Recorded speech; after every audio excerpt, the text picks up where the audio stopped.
Washingtondan Amerika ovozi namoyish etadi. Shu kunning eng dolzarb mavzulari: Markaziy Osiyo, xalqaro hamjamiyat, Amerika xalqi va hayoti, siyosiy, ijtimoiy va madaniy yangiliklar. Bularning hammasi bizning kundalik radio dasturlarimizda va haftalik Amerika manzaralari ko'rsatuvida, shuningdek internetdagi sahifamizda. Amerika ovozi xolis, tezkor va ishonchli axborot manbai. Amerika manzaralari dasturining bugungi sonida qiynoqlar uchun kim javob beradi? Huquq yoki xavfsizlik, har ikkisini eplasa bo'ladi. Mahbuslar soni bo'yicha AQSh birinchi o'rinda. Dunyoning bu qismidagi siyosiy, iqtisodiy va ijtimoiy manzara. Tafsilotlar bilan Washingtondagi studiyamizda Navbahor Imamova.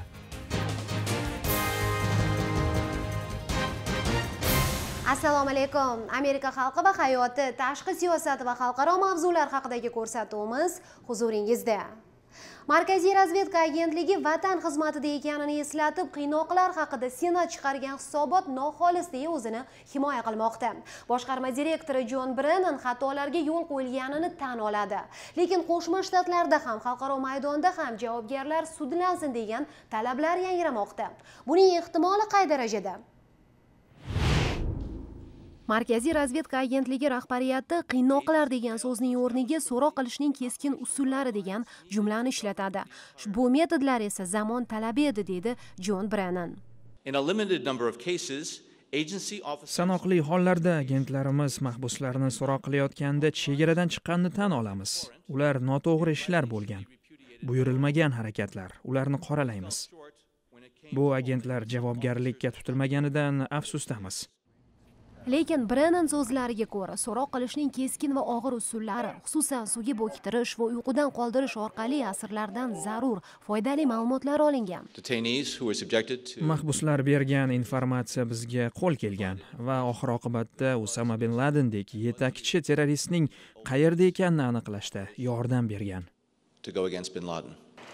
Qiynoqlar orqali olingan ma'lumot va Al-Qoida rahbarining o'ldirilishi bir-biriga qanchalik bog'liq deb so'ralganida Brennan aniq javob bermaydi. Markaziy razvedka agentligida ishlagan va qiynoqlarga aloqador boshqa sobiq rahbarlar ham javobgarlikka tutilsin degan chaqiriqlar avj olmoqda. Qiynoqlar haqidagi hisobot bunga turtki berishi kerak, javobgarlar jazolanishi kerak. Lekin Oq uyning bildirishicha, Adliya vazirligi Senat uzatgan hujjatdagi isbot dalillarni allaqachon ko'rib chiqqan va bu masala muhokama qilib bo'lingan. Xo'sh, xulosa nima? Federal prokurorlar nazarida biror kimsani sudga tortish uchun yetarlicha asos mavjud emas. Xalqaro maydondachi kimning qo'lidan keladi bu ish? Taniqli huquqshunos Richard Kelsey bu juda qiyin deydi. Huquqiy jihatdan ham, amaliy va siyosiy jihatdan ham o'ta murakkab vazifa bu. Markaziy razvedka agentligi asirlarni Polsha, Ruminiya va Afg'oniston singari davlatlarda saqlagan va qiynoqqa solgani ma'lum. Biroq bu davlatlarda kim bu masalani tekshiradi? Umumbashariy adliyani o'z bo'yniga olgan davlatlar bor, ya'ni jinoyat kim va qayerda amalga oshirilishidan qat'iy nazar uni ko'rib chiqadigan tuzumlar. Ular balki bu ishni qilar, dedi Jennifer Daskal, huquqshunos professor va tajribali advokat. Agar ismim qiynoqlar haqidagi hisobotda bo'lsa, ochig'i Yevropa davlatlariga safar qilmagan bo'lar edim. U yerda bu masala sudda ko'rilishi ehtimoli yuqori. Javobgarlar qo'lga tushadi, dedi advokat.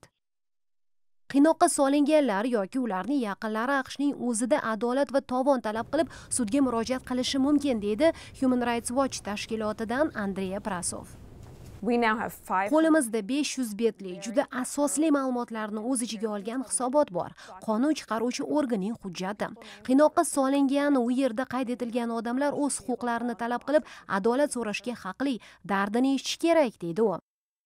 Ungacha esa masala dunyo ahli muhokamasida. Markaziy razvedka agentligi va AQSh norasmiy, lekin umumbashariy hakamlar oldida. Inson huquqlari va erkinlikni qo'llab-quvvatlash AQSh tashqi siyosatining ajralmas qismi. Bu milliy xavfsizlik uchun xizmat qiladi degan gapni Washingtonda ko'p eshitamiz. Amalda ishlar qanday ekani hamisha qizg'in bahs-munozaraga sabab. Shohrux Hamrobi borada hikoya qiladi. Obama ma'muriyatiga ko'ra terrorchilikda gumon qilingan shaxslarni azoblab so'roq qilish, masalan, suvga cho'ktirish, uyqudan qoldirish, AQShning xorijdagi manfaatlariga jiddiy putur yetkazgan.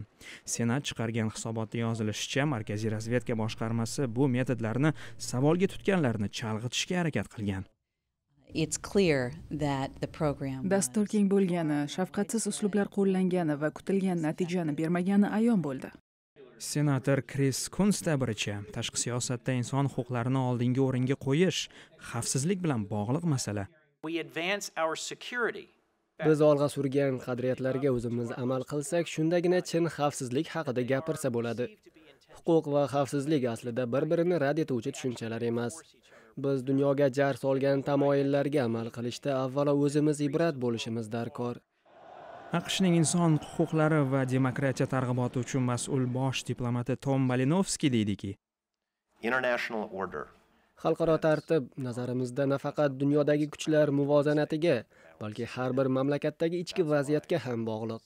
bugunga kelib deydi rasmiy, har bir inson o'z fikrini bildirish, uyushish va saylash huquqiga ega ekani xalqaro normaga aylanib bo'ldi. Bu tamoyillardan faqatgina avtoritar hukumatlar qo'rqadi. Oqibatda ayrim avtoritar hukmdorlar nafaqat muxolifatni yo'q qilishga, balki qo'shni davlatlar ishiga aralashib demokratiya yoyilishini to'xtatishga harakat qilyapti. Hokimiyat haqidagi eski tushunchalar o'z kuchini yo'qotar ekan, millatchilik va o'z hududini kengaytirish kabi g'oyalarga tayanishni afzal ko'rayotganlar ham bor. Rossiya bunga bir misol. Rossiya Ukrainada ayirmachilarni qo'llab-quvvatlayotgani Yevropa va AQSh uchun sinov deya hisoblaydi huquq faoli Sergey Golubok. Agar bir davlat yillar davomida shakllangan qonun qoidalariga tupurib, xalqaro bitimlarda aks etgan mas'uliyatini unutsa va buning uchun jazolanmasa, boshqa davlatlar ham shunday yo'l tutishi mumkin. Qiynoqlar haqidagi hisobot AQSh Islomiy davlat guruhiga qarshi kurash olib borayotgan bir paytda e'lon qilindi. Ammo Eliza Massimino deydiki, hujjatda keltirilgan qora ishlarni tan olmasdan iloji yo'q. So'nggi 10 yildan shuni xulosa qilsa bo'ladiki, AQShning yuzini yerga qaratgan aslida oshkoralik yoki bu kabi hisobotlar emas, balki qiynoq. O'sha xunuk amaliyot hamda qadriyatlarimiz o'rtasidagi tafovutni anglashga harakat qilyapmiz. Qiynoqlarga ijozat bergan qonunlarni o'zgartirish lozim toki tarixning bu qora sahifalari aslo takrorlanmasin deydi faollar. Scott Stearns, Shohruh Hamro, Amerika ovozi uchun. Inson huquqlari himoyasi bilan shug'ullanuvchi tashkilotlar hisobicha Amerika mahbuslar soni bo'yicha dunyoda birinchi o'rinda turadi. 2 milliondan oshiq. Ikkinchi o'rinda Xitoy, uchinchi o'rinda esa Rossiya. 2012 yilgi raqamlarga ko'ra, Qo'shma Shtatlarda har 100 ming odamdan 707 nafari panjara ortida. AQSh sudlari zo'ravon bo'lmagan jinoyatlar uchun ham uzoq muddat belgilaydi. Mana shunday jazo beradi, deydi huquq himoyachilari. Tizim islohotlarga muhtoj. 1998 yil aprelida aka-uka Lawrence va Lamont Garrisonlar kokain tarqatganlikda ayblanib 12 va 14 yil qamoqda o'tirib chiqishdi. Hukm sudya ishtirokisiz avtomatik ravishda qabul qilindi. Ishni sudya ko'rib chiqqanida edi, ular 5 yildan ko'pga qamalmagan bo'lar edi, deydi mutaxassislar. Lamont Garrison haligacha o'zini aybsiz deb biladi. Inson huquqlari bilan shug'ullanuvchi tashkilotlar Qo'shma Shtatlarni sudning asosiy tamoyillarini oyoq osti qilayotganlikda, sabab va zaruratsiz uzoq qamoq muddatlari belgilaganlikda ayblab keladi. Mark Maur hukm loyihasi tashkiloti rahbari. 1970-yillardan boshlab jinoyatga qarshi harakat avj oldi va qamoq muddatlari uzaytirila boshladi. Majburiy hukm tizimi joriy etildi. Ya'ni bu siyosiy bir tashabbus bo'lib, maqsad odamlarni panjara ortiga tashlab, o'sha yerda uzoqroq ushlab turish edi. Tashabbus ashaddiy jinoyatchilarga qarshi qaratilgan edi, ammo tizim zo'ravonlikka qo'l urmagan. Ko'p hollarda narkotiklar bilan ish qilgan odamlarni ham o'z domiga tortdi. 30 yil o'tgach, qamash sur'ati 500% ga oshdi. Ayni damda Amerika qamoqxonalarida 2 milliondan ziyod odam jazo o'tamoqda. Bu dunyodagi eng katta ko'rsatkich. Mark Maurning aytishicha, uzoq qamoq muddati jamiyatga salbiy ta'sir ko'rsatmoqda. Odam qamoqqa tushganda bundan nafaqat o'zi, balki oilasi ham jabr ko'radi. Bu farzandlarining ruhiyatiga ta'sir qiladi. Ular or qila boshlaydi, o'zlarini boshqalardan kam deb biladi. Natijada tizimni isloh qilish talablari tobora balandroq yangramoqda. Michael Barron Washingtondagi Amerika biznes institutida tahlilchi. Konservativ guruhlar jiddiy jinoyatga qo'l urmagan, jinoyatni jamiyatga katta zarar keltirmagan mahbuslarning qamoqda o'tirgani haqidagi ma'lumotini saqlamaslikni, ularni uzoq muddatga qamamaslikni taklif qilmoqda. Shunda oilalar sog'lomroq bo'ladi, deydi ular. Albatta, bu jarayon vaqt oladi. Majburiy muddatni 20 daqiqada belgilash mumkin, ammo zararni qoplashga ba'zida 20 yil ketadi. Ayni damda Kongressda majburiy qamoq muddatini kamaytirishga demokrat va respublikachi qonunchilar tomonidan harakat bor. Har ikki palatada nazoratni qo'lga olgan respublikachilarga hozir ko'p narsa bog'liq. Odil Ro'zaliyev, Amerika ovozi televideniyasi uchun. Markaziy Osiyodagi vaziyat, siz yashayotgan jamiyatdagi yangiliklar va dolzarb masalalar tahlili saytimizda amerikaovozi.com sahifasida. Ijtimoiy tarmoqlarda ham bormiz. Facebook, Twitter, Odnoklassniki, Muymir va Vkontakte orqali ham maqolalarimizni o'qishingiz, dasturlarimizni tinglab tomosha qilishingiz mumkin. Eslatib o'taman, 2015-yilgi kalendarimizni hamon tarqatyapmiz. Uni olishni istasangiz, elektron pochtamizga yozing. Taqvimni yuborish uchun bizga sizning uy yoki ish manzilingiz kerak bo'ladi. Marhamat, tanishing.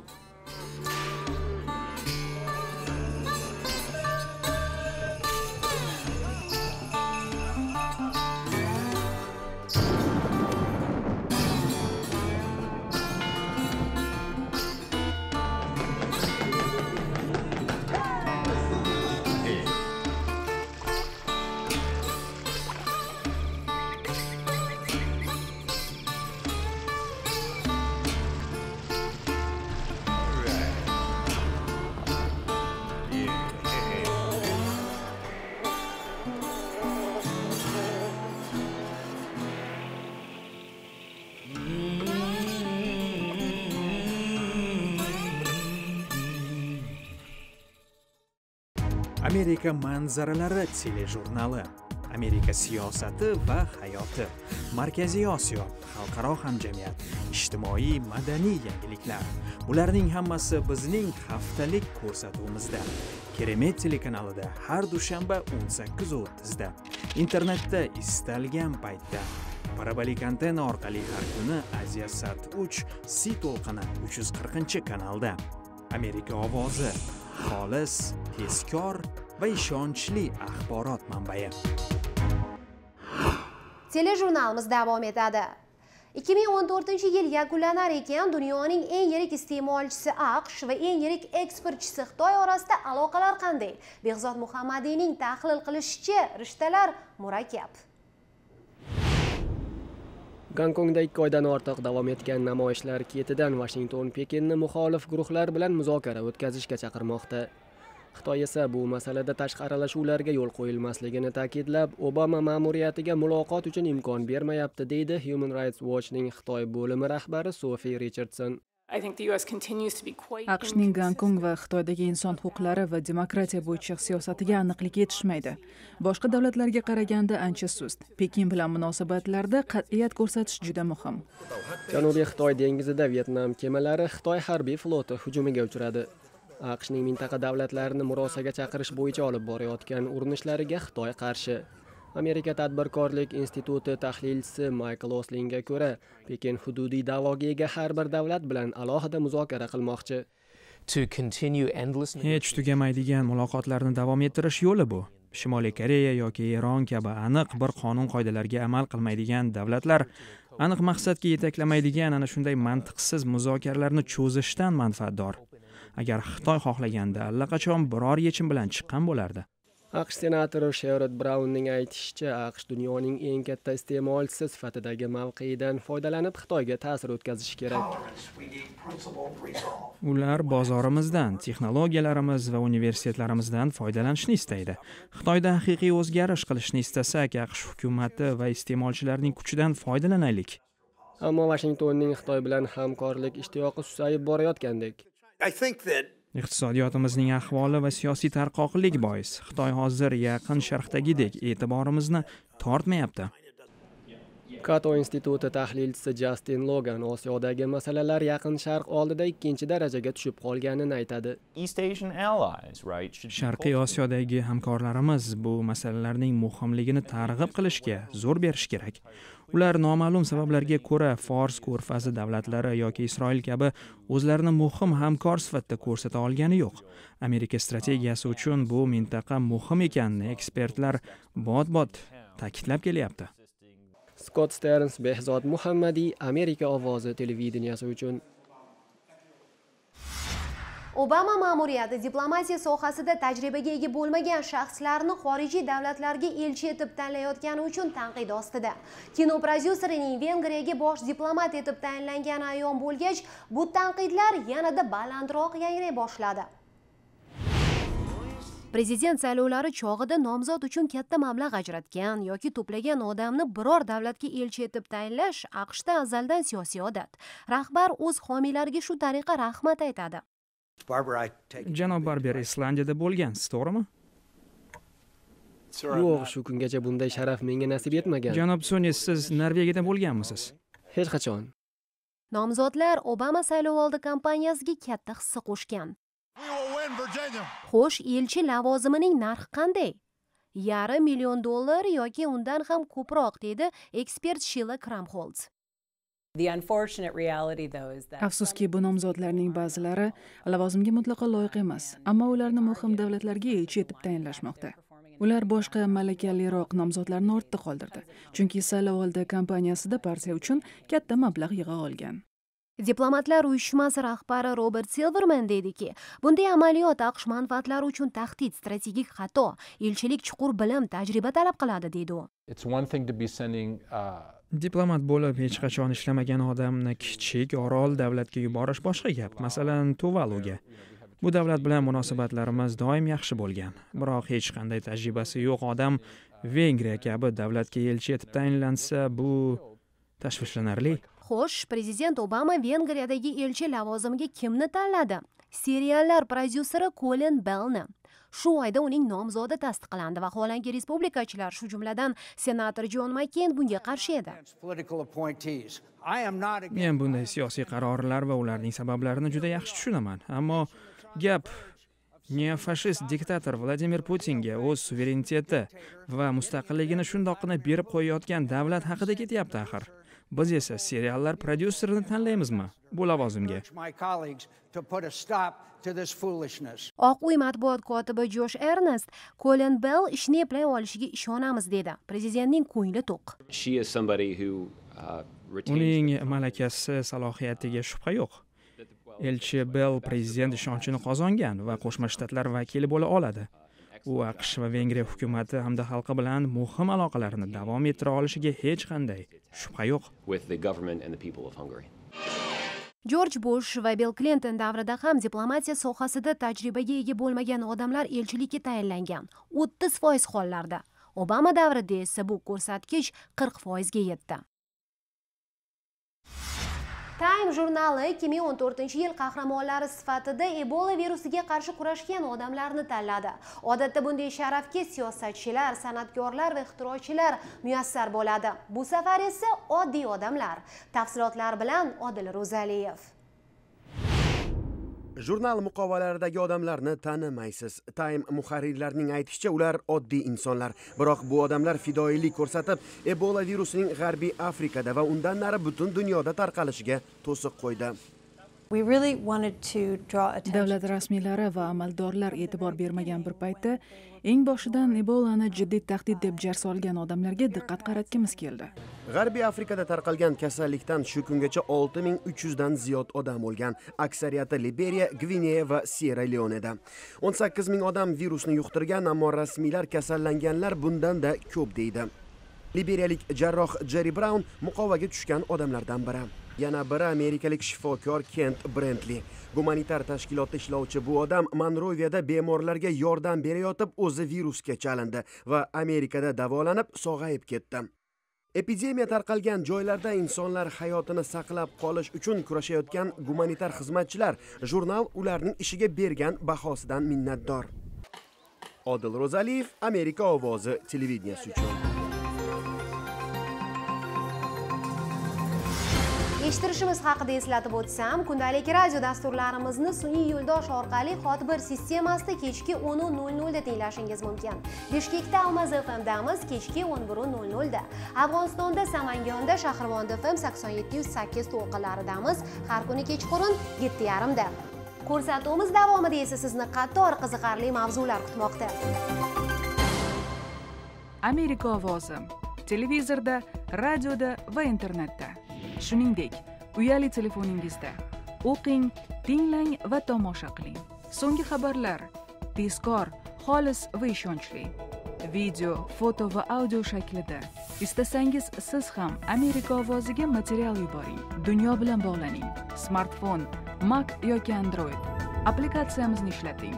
Amerika ovozi barmog'ingiz ostida. Tubaholi yoshlar uchun madad so'ramoqda.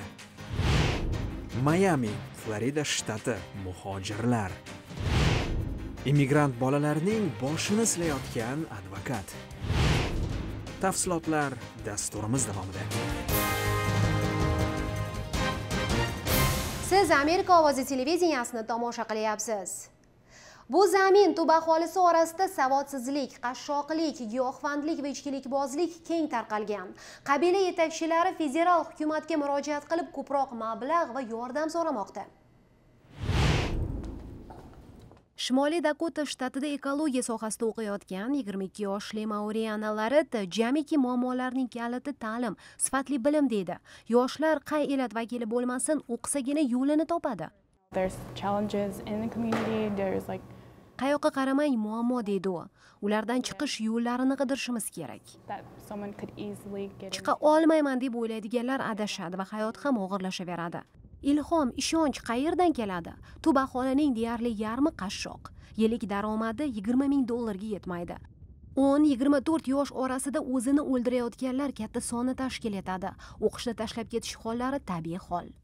Oq uy e'lon qilgan hisobotda qayd etilishicha, federal hukumat ajratgan mablag' maqsadga muvofiq ishlatilmagan, millionlab dollar isrof qilingan yo boshqa yo'nalishlarga ketgan. Iqtisodiy taraqqiyot va ta'lim sohasida katta imkoniyatlar boy berilgan. Mas'uliyat, hisobdorlik darajasi past. Tegishli agentliklar ishi qayta ko'rib chiqilmoqda. Ta'lim sohasi uchun $1 milliard zarur. So we're doing a lot around Tizimlarni isloh qilayapmiz, ayniqsa ma'orif va ta'lim bo'yicha yangi strategiyani ishga solayapmiz, dedi vaziri. Biroq bu kam, mablag' oz. Maktab va kollejlar bunyod etish kerak, eskilarini ta'mirlash lozim.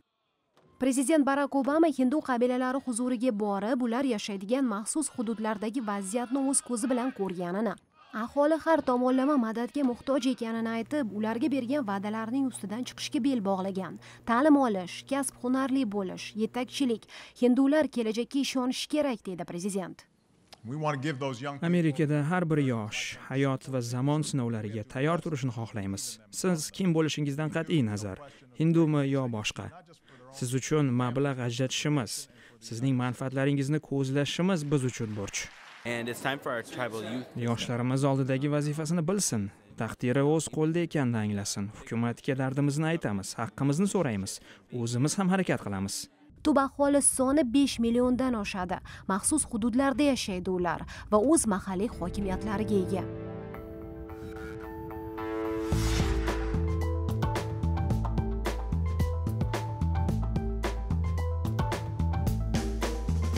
AQSh chegarasini qonunga zid ravishda buzib o'tgan bolalar shu qadar ko'payganki, immigratsiya sudlari kunu tun ular ishlarini ko'rib chiqishga majbur. Ayniqsa Florida shtatining Miami shahrida sudlar ko'rishi kutilayotgan 13 ming ish bor. Iyul oyida Obama ma'muriyati AQSh chegarasini qonunga zid ravishda kesib o'tgan bolalar ishining sudda ko'rilishini tezlatishni buyurdi. Hujjati bo'lmagan bolalar chegarada qo'lga tushsa, Texasdagi kabi mana shunday markazga olib kelinadi. Sud ishni ko'rib chiqqunicha ular AQShdagi qarindoshlari qaramog'ida yashaydi. Texas, Nyu-York va Kaliforniya qatorida Floridaga eng ko'p bolalar yuborilgan. Miamidagi immigratsiya sudi uchun oddiy kun. Ertalab 36 bola ishi ko'rib chiqilishi kerak. Peshindan keyin yana 30 bola navbati. Sudyalar esa 4 nafar. Bolalar sud binosiga kirishdan qo'rqadi. Birinchi gal ish 1-2 daqiqa ko'riladi xolos.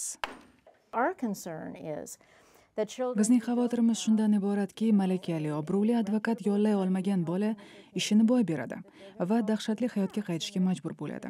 Wilmer Fernando Lorenzoga o'xshab, u 3 ukasi bilan Gondurasdagi jinoiy to'dadan qochib AQShga kelgan, ammo umidlari ushalmadi. O'qishga kelsang qolishing mumkin deb aytishgandi menga. Aslida hammasi yolg'on ekan, chunki taqdiringiz sudya qo'lida. Ayrimlar nazarida Obama ma'muriyati Markaziy Amerikadan kelgan bolalarni sudsiz deportatsiya qilish mumkin emas deb qonunni noto'g'ri talqin qilyapti. Qonunlar to'g'ri amal qilmayapti. Natijada bolalar bu yerda qolib, ular ketidan boshqalar ham kelyapti. Mayamidan Carolyn Presutti, Washingtondan Nasiba Tohir. O'tgan yili Obama ma'muriyati hujjati bo'lmagan 240 ming muhojirni jinoyat sodir etmagan bo'lsa-da deportatsiya qilib yubordi. Bu esa 2012-yilga qaraganda 20 mingga ko'proq. Vataniga majburan qaytarilganlarning ko'pi AQShda tug'ilgan va fuqarosi bo'lgan farzandlarini Amerikada qoldirdi. Xo'sh, bu bolalar hozir kimlarning qo'lida? Florida shtatidagi bir ayol yuzlab bolalarga onalik qilmoqda. Nasiba Tohir mavzuni davom ettiradi. Michelle uniki, Aleksandra ham uniki, Viktor Andrea va Alison ham bari, hammasi bo'lib 900 dan ziyod bola Nora Sandiego qaramog'ida. Har kuni u o'quv qurollaridan tortib ovqatgacha nodavlat tashkilotiga nima atalgan bo'lsa, hammasini bolalarga yetkazadi. Har hafta Floridadagi uyida bayram uyushtiradi. Each case is It's very hard to remember each one. Sandiego har bir bolaning hujjatlari, pasporti, tug'ilganlik guvohnomasi va qaramoqqa olingani haqidagi hujjatni o'zida saqlaydi. Qariyb 1000 bolaning ota-onasi onalik huquqini Sandiegoga bergan. Bolalarni ajratish noto'g'ri. Hammaga birdek yondashish kerak deydi u. Qiz-o'g'illar Amerikada tug'ilgan, demak AQSh fuqarolari, ammo ota yoki onasi hujjati bo'lmaganligi sababli mamlakatdan deportatsiya qilingan. Xuddi Fransiskaning farzandlaridek, u homilador. Bugun sudya turmush o'rtog'ini Gvatemalaga qaytarish haqida hukm chiqardi. O'zining ham ahvoli qaltis.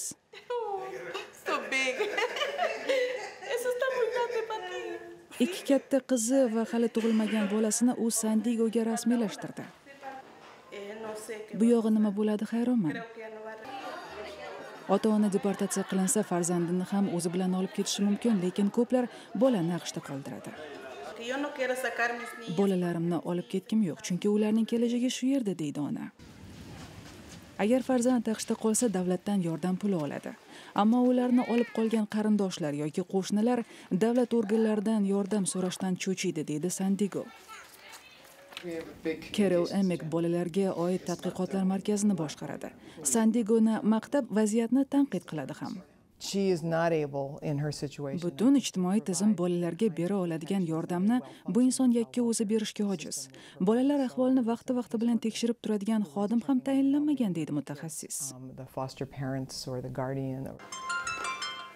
Sandiegoning qo'lidagi telefoni tinmay jiringlaydi. Axir yordamga muhtojlar ko'p. Buning keti ko'rinmaydi, deydi u. Sandiego shu qadar ranjiganki, avtobus yo'llab 38 bolani Mayamidan Washingtonga to'g'ri Oqiga olib bordi va prezident Barack Obamaga murojaat qildi.